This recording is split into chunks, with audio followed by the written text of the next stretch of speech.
halkani waa alxaqiiqa.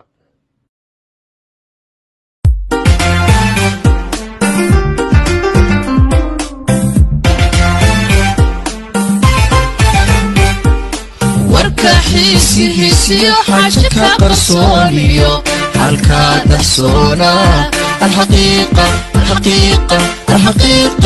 bismillahi raxmaan raxiim. assalaamu calaykum waraxmatullaahi tacaala wabarakaatu. halkani waa alxaqiiqa.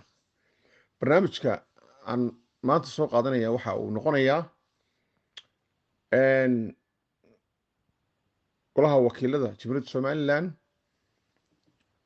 oo shirkii ugu dambeeyey ay duubduubka iyo degdega ku ansixiyeen wixii uu daaraa iyo waxa ka dhex muuqanaya.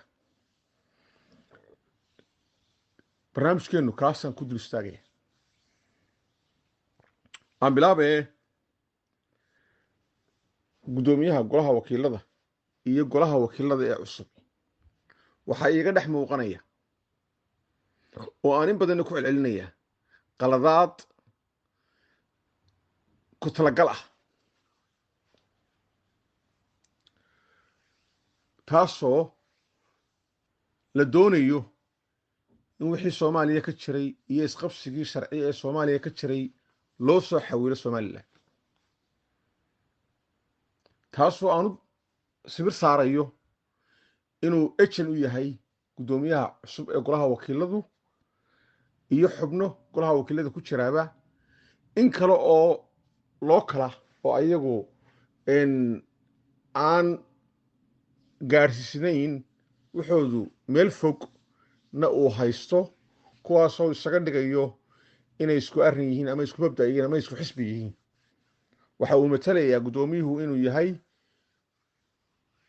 xisbi mucaarada ka tirsan yahay oo wadanan la yidhaa, laakiin arrintiisu waa ka fogtay sida anigu aan qabo iyo sida iga dhex muuqata iyo ficilada muuqanaya way ka fogtahay. in dawaa'il uu ku xidhan yahay ayaa ii muuqata. waxaa ii muuqata imika in shidaalka isagu isku sii shubay hadhowna cidi ku shuban doonto. dowladda soomaaliya maanta sirasanna markay soo toosto mashiinka cabdirasaaq khaliife istaaran shidaalka lagu shubi doono. dowladda soomaaliya waxaynu ogeyn in prime ministerkooda, madaxweynahooda iyo baarlamankoodu mar walba is haysteen oo nidaam sharci isku haysteen. waa la abuurayey dadkan is haysta waxaa ku kala xidhnaa dawaa'il oo kala taageerayay. halkay ka degi weydena waa halkaa. nidaamkeenna iyo koodu waa faraq.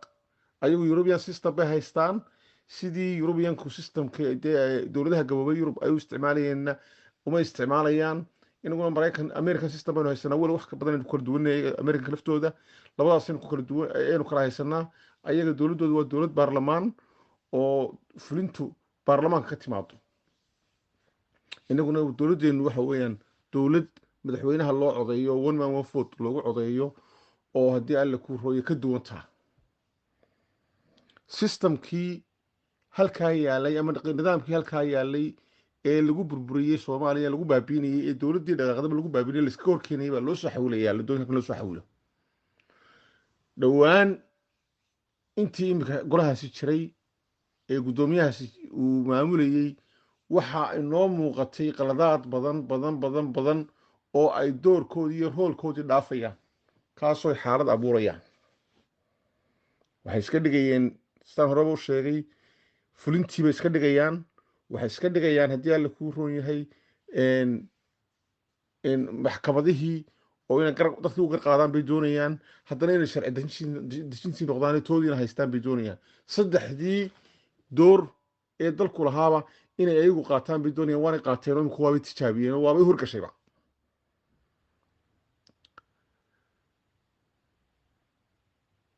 mooshinkii ugu dambeeyey ee ay yidhahdeen darajooyin baan ku bixinaynaa haddii alle kuu roon yahay degmooyinka dalka qaar ka mid ah, waxay sharciyan noqonaysay in cidda xukunta degmooyinku ay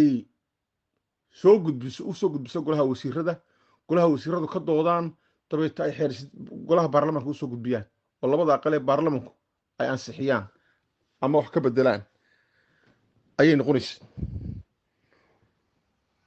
ma yeeline meel bay ka ursadeen sharcigii dabeeto ayaga ayaa noqday kuwii darajada bixinayey iyo kuwii ansixinayeyba.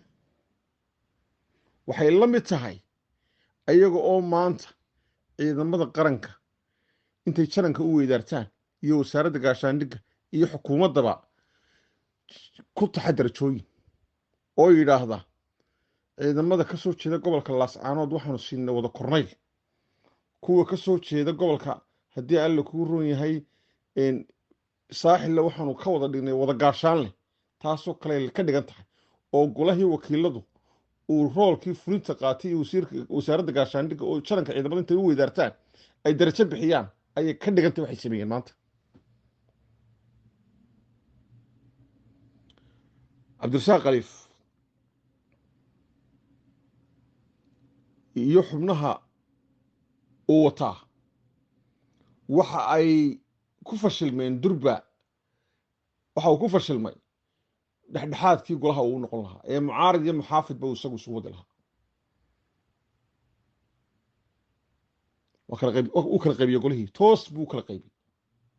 wuxuu ka dhigtay qayb habeenkii ay maamuus iyo xayaad hotel ku soo wada shiraan oo halkaa golihii wakiilada ka samaystaan oo ay ku soo baroobeeyaan oo wixii halkaa ay ku soo samaysteen ay la yimaadaan golaha iyagoo isfeeraarinayo, qaarna iska dhigaya qaar fikirka kaga hor yimi, qaarna iska dhigaya qaar magaranaysa iyagoo nin walba kaalin ka hadlayo sida ay ku ballameen ku wada socda. garyaqaanadii uu magacaabayna qaar isaga la shaqeeyo la dhinaca ayay noqdeen. waxaanay hayd haddii uu daacad yahay dee inuu sidaa ninkaa imika ina riya raacee kulmiyaa keenay, madaxweynaha keenay, waa tii laga qaylinayey. maalintii la keenay dee nin qaranka u shaqeynayu noqday, nin kulmiyo u shaqeynaya mu noqon. waxaana ka muuqataa daacadnimadiisii iyo cadaaladiisii isaga iyo xubnaha kaleba waxay ka muuqataa wixii ay inoo qabteen ama doorashadii ugu horreysay lagu tijaabiyey ayay ka muuqataa daacadnimadoodu iyo inay qarannimo ku fikrayeen ee aanay xisbi ahayn. 7 xubnood ee komishanka doorashooyinka haddaan tusaale u soo qaato dee aqlabiyadoodu waxay ka yimaadeen xukuumadda. 4 baa xukuumadda noqonaya, 2 baa xisbiyada qaranka ee mucaaradkaa ka yimi, inta kale xukuumadda loo tirinayay. haddana may dhicin cadaalad darro. maantase golahu waddanina dantiisa ma wado, kulmiyana ma wado, mucaarad iyo muxaafidna ma wado, ee wuxuu wadaa muran sharci iyo dalka oo khalkhal la geliyo. maanta ayaanu qabasho leeyay ninkaasi.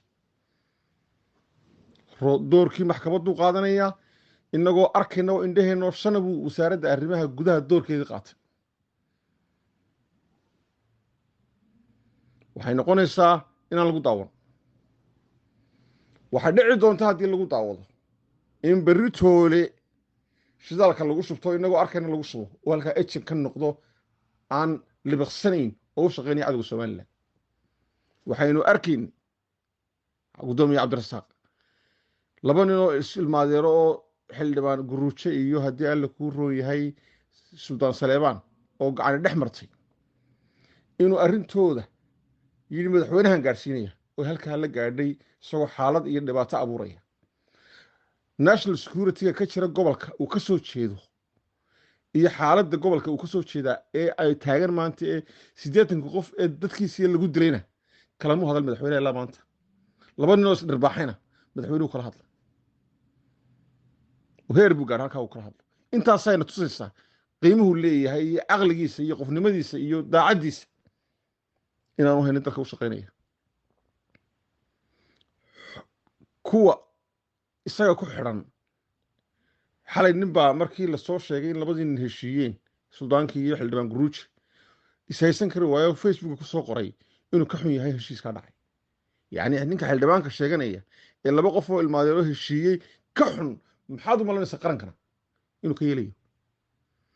golaha wakiilada ee cabdirasaaq khaliif maanta uu hogaaminaya waa 2 u kala qaadaya isaga iyo kooxdiisu.